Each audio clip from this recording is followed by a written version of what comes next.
Ever wondered how to grow a lush garden when space is at a premium? Small spaces can indeed pose a challenge for garden enthusiasts.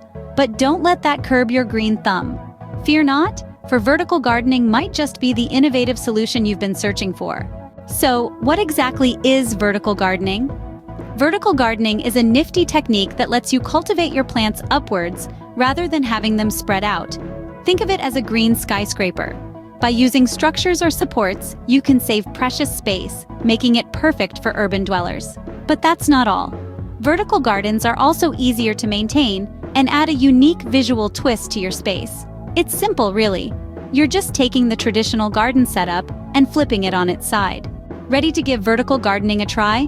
Here are some ideas to get you started. First up, wall-mounted planters. These are great space savers.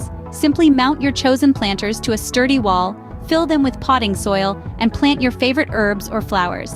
They are ideal for plants that don't require deep roots like succulents or marigolds. Next, consider vertical pallet gardens.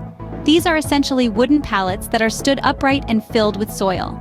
The slats of the pallet create perfect rows for planting. They're perfect for vegetables or strawberries. Lastly, climbing plants are a fantastic vertical gardening option.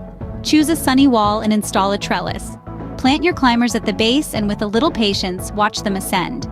Climbing roses or clematis are beautiful options.